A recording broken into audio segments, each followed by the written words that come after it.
Todd Zolecki here? Todd Zolecki. I am. MLB.com, longtime Phillies reporter. Todd, I remember when we were both young in the business, you were coming up as the Phillies reporter for the Inquirer. I was a lowly producer at 9:50 a.m.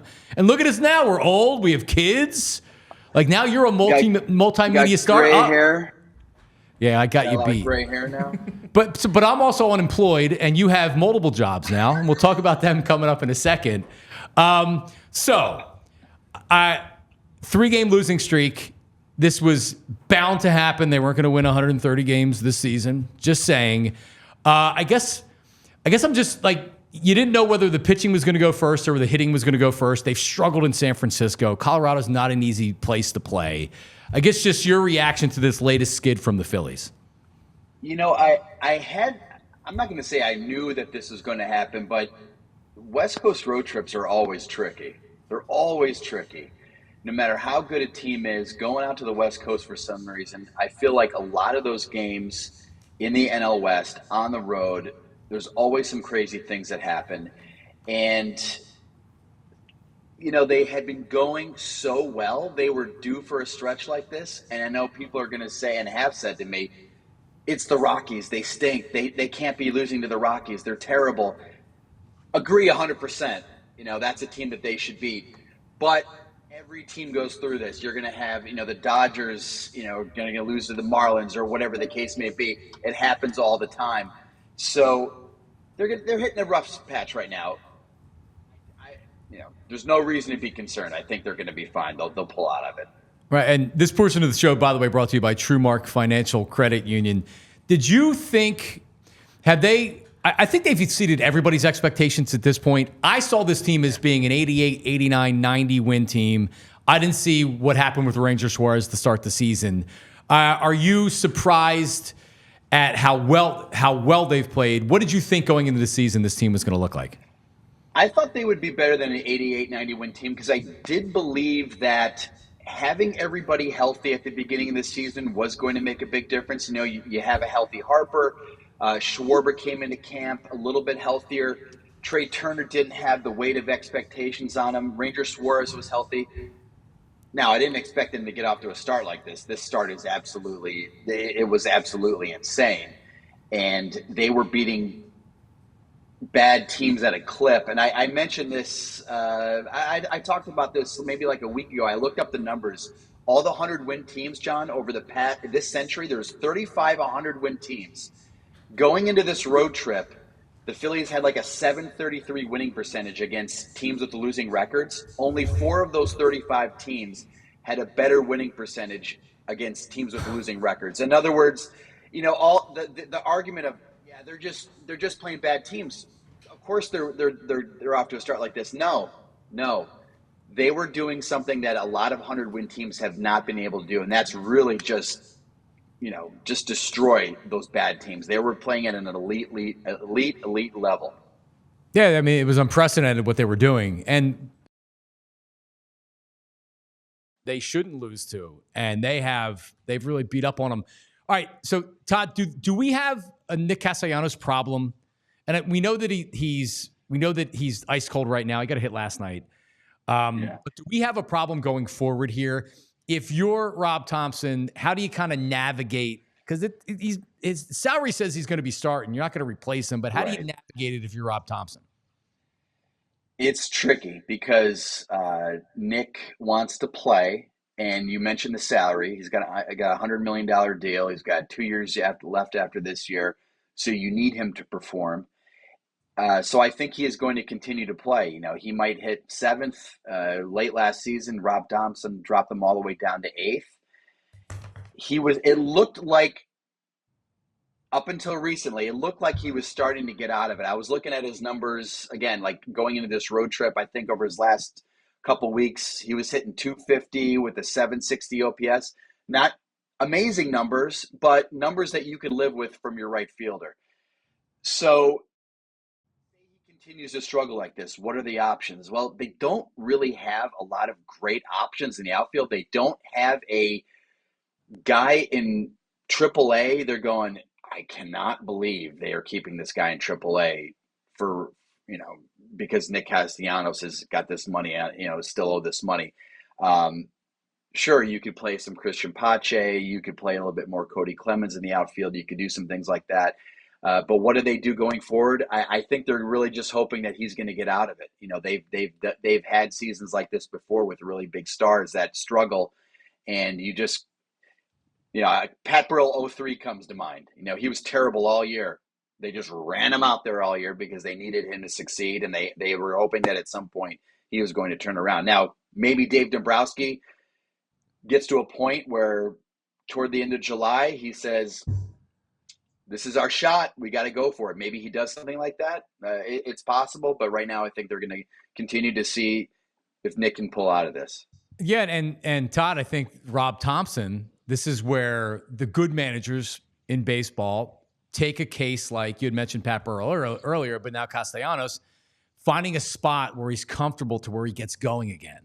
And you saw him batting cleanup last night. Maybe it was one of these things where he thought like, hey, maybe this will get him going, put him at cleanup.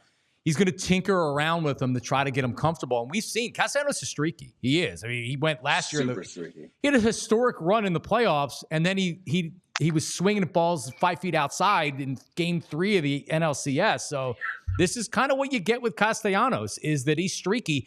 And right now, I mean, to me, this is all mental. He's in his own head. He's up there guessing. Totally. He has no approach at the plate. And it's tough to watch. He's difficult to watch when he's like this. Yeah, he is. He's very, very streaky. He's a deep thinker, which can be bad for a baseball player. He talked a lot about, I remember in April, he was talking a lot about, it's like all offseason, all spring training, all I heard about was chase rate. So now I'm in the batter's box, right? And he's going, cut down on your chase rate. So now he was thinking about, don't swing if the pitch is out of the zone. And now a pitch would be in the zone, and you go, oh my gosh, it's in the zone. And you saw him take a lot of really defensive swings at the ball instead of being super aggressive. And so he said, you know what, I'm going to stop thinking so much. I'm just going to go up there and be aggressive. I'm going to swing. And again, like going into this road trip, it looked like he was starting to do that more. He was getting a few more extra base hits. He was hitting a few more home runs. And then it's kind of turned recently where he's been struggling. And now we talk about it because the lineup has now got a little bit cold, and now it's magnified because it's like, all right, come on. Because, I mean, it's really his turn to step up here. And he definitely a deep thinker, the Scooby-Doo, the superhero Scooby-Doo talk with Nick Castellanos. See, like, I like Nick. His behavior to me is a little bit erratic. Like, you never know what you're going to get from him, but I think he's a good dude. And like, he works in that clubhouse too. His personality works in the clubhouse to where if you bring somebody else in, do you worry about now he wants playing time and Nick wants playing time. So let's hope we can navigate out of this cold streak right here. One more thing, and then I want to ask you about your new podcast and you're doing TV as well. But for me with Taijuan Walker, I know a lot of people are going to say, well, just put Turnbull back in and put Taijuan Walker in the bullpen. He's still giving you innings. He doesn't look good up there. I wonder if it's only a matter of time before he's not giving you innings. But he's going up there, and Rob Thompson, I think, is giving him an inning too much in a lot of these starts. Right. But as long as he's giving you 6 innings, he's not going anywhere. I mean, his salary, again, we talked about with Castellanos, his salary is that he's going to be in the starting rotation until you literally can't put him out there anymore. And I don't feel like that certainly right now. And it feels like to me, he's probably going to be in the rotation, at least for the foreseeable future. I agree 100%. And not only the salary, but there is something to a guy who just last season, made 31 starts, pitched almost 180 innings. There's real value in that. We talk a lot about baseball today and how starters they do the 5 and dive, second time through the lineup and they want to get out of the game. You talk about openers and bullpen games like the Giants did last night. Teams really value and want pitchers that can go 5, 6, 7 innings. And is Taijuan Walker keeping pace with Wheeler and Suarez and Nola? No. But if he can give you 5, 6 innings, 6 innings more often than not, as the number 5 starter, which in effect he is, despite his payroll or despite his salary, I think the Phillies will take that. And if he does stumble and he starts getting blown up and now he's only going 3 innings, 4 innings, and the bullpen starts getting really worn down, well, now they have the option of possibly going back to Spencer Turnbull. But I think in a situation like this, and this is a thing that again, managers have to do. You're not just making pitching changes, you're managing people.